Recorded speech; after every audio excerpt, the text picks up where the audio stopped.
part 2 of Chronicles of a Professional Belly Dancer.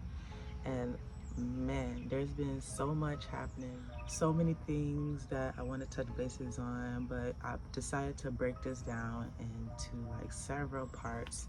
So we're here for part 2. All right, so I'm back off tour. I've settled into my new home, of course, and it's amazing. You might see a little smoke because I have incense burning. So many ups and downs when it comes to like people, I guess I would say uplifting me and then underestimating me and my abilities and really judging me. So judgment is a big thing when it comes to breaking into indie industry. Judgment comes with people not really knowing the full story or your full story. But of course you have to have a safe space to do that. I always advocate that having a safe space to tell your story is a must. If you don't feel safe, if you don't feel vulnerable, if you don't feel comfortable, how is there any way for you to do so? And so we like to be vulnerable to those who we feel that care about us. Normal, natural, human ability is a human thing. We also know that when we open up to our family, we know that they care about us because they've been there with us through childhood, adulthood, so on and so on. I mean, adolescent, adulthood, so on and so on. So that's like our whole life. Of course, family is not always going to be there. So we look for external family. External family is friends, best friends, people you grew up with in high school, things like that nature, people you work with for years and years and years. And so I want to start off by saying rest in peace, Tanya. Tanya was a very big part in my dance career. She actually was the one who introduced me to tribal fusion belly dance. I had tapped into belly dance a little bit, but I wasn't really too sure about the style I wanted to do.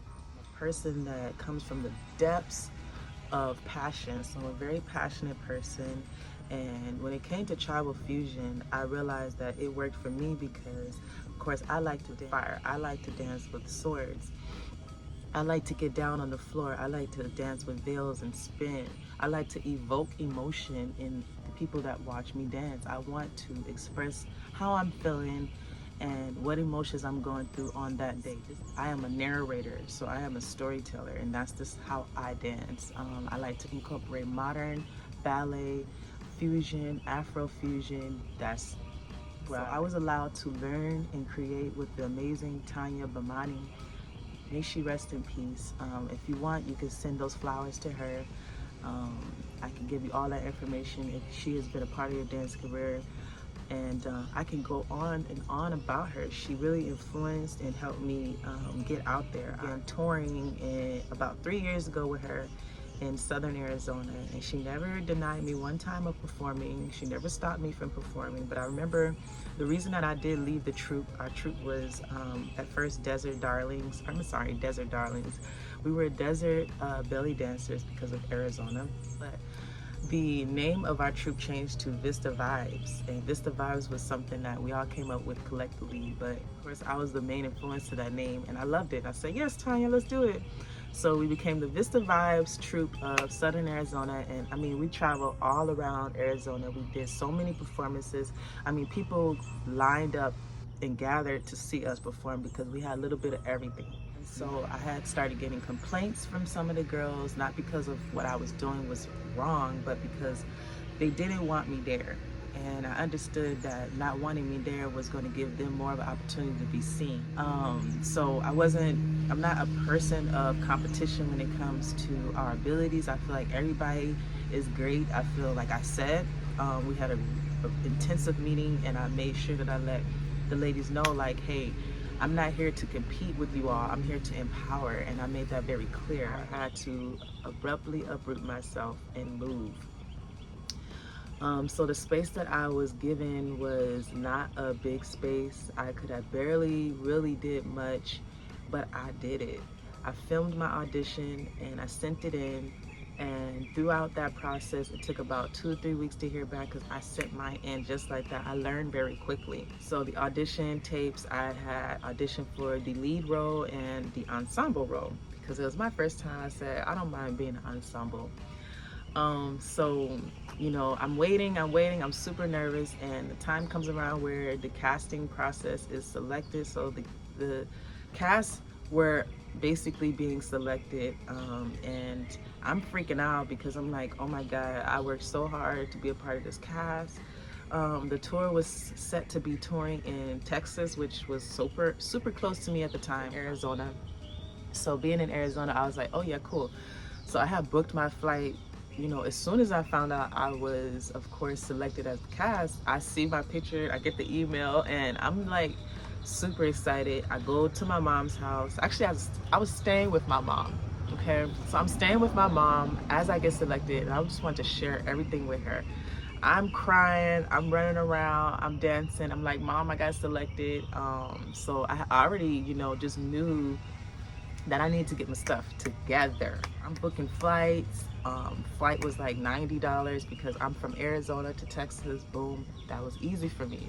And I'm saying that very particularly because it's going to help you understand the end of this whole chronicle. I had to book that flight to get to Arizona so that I didn't have to lose out on any money. And that's what I did. So that worked out pretty smoothly because I had my costume, makeup, and all those things. I didn't really have to carry much on the flight. Everything was set up for me, like costumes, makeup, and hair was already provided. So I just didn't really need to carry one bag. Let me tell you, that one bag gave me hell. You know, the airport, they tried to confiscate things that I had in my bag, talking about the bag was oversized. I mean, the bag was super small. It was just my energy. Wherever I go, I evoke this type of good, pleasant positivity. Not everybody responds to positivity. No. Not everybody is up for that. Not everybody is going to say good morning. Not everybody wants to hear about what you got going on. That's good. Because some people is dealing with all type of stuff. But I'm the type, I thrive through the negativity. I know how to alchemize that and make it work for me. So I'm rehearsing, I go to the gym, I work out, I'm working out, and I'm like, yes. So then after about, I guess I say 16 hours of just working out, eating, you know, giving myself a moment to decompress and I guess I would say meditate. You know, I had to really stretch and do all types of things that were going to help me on this travel, on this tour, meeting all the girls. I'm getting to the exciting part. I had no time to really create. I'm just like out here, my mom's house, and I'm like, damn, like I gotta get on this flight.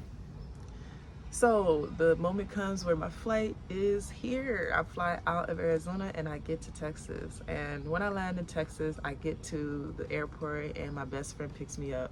And I'm like, hey, my best friend since I guess middle school. I didn't realize Texas was so big. Like I'm on Main Street, but oh my God, I miscalculated how far I was from the studio. And in reality, I thought I was gonna be able to walk from her apartment, but it was like no.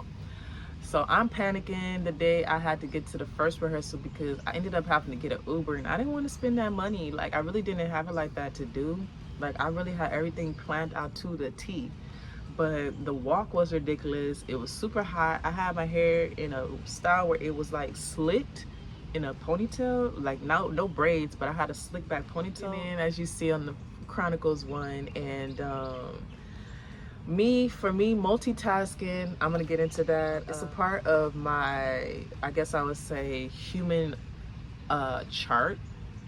Anything that has to do with multitasking is something that I must learn in this lifetime, and I must master it. And I'm learning to master it. I'm learning to be a mother, a teacher, a scholar. I'm learning to be a listener, right? A student. I'm learning to learn. And I continue to learn because, of course, that's just what I love to do. My Virgo is in Jupiter, and it's very hard for me to handle intense chaos and stress and uncertainties because I like to have everything planned out. But with Virgo and Jupiter, I also expand very quickly, and I also expand on a level of education. So I'm always willing to learn. I have to deal with it in a way to where I don't blow up. I take my feelings out of the situation and I observe it on a global scale of what would God do in this situation? Will he act abruptly, or will he walk away with dignity and let that person think about what they did, because not every time somebody do something to you that's bad, it's about you. It's just what they used to doing, and you have to show people like, I'm not the one. All right, and I'm saying that because I have to deal with that so much. You know, being on time was important for me at the rehearsals because I didn't want to have to go back and deal with someone, um, you know, judging the fact that, oh, she doesn't really want it. Oh, she's so good, she doesn't think she needs to rehearse. I do. I have a lot to learn, and I'm always willing to. And I'm not going to waste nobody else's time. Thank you so much, BDE. Thank you, Jelena. We went from online to in person. And I tell you this, because we're going to wrap up soon. I learned so much being at the rehearsals. First thing we did was we did the circle time. I gave them 3 things about myself. I said that I'm passionate, I am loyal, and that I was spiritual. So passionate, loyal, and spirituality was the 3 things that I used to describe myself. I meant that. I meant exactly that. My name is Regina. I'm not a mean girl. But my stage name is Shivaleela because, of course, Shivaleela stands for Black Beauty and Fun, right? Black Beauty and Fun, the auspicious one, okay? Easy to please, easy to please, all right? We also have the Nataraj, so Shiva dances,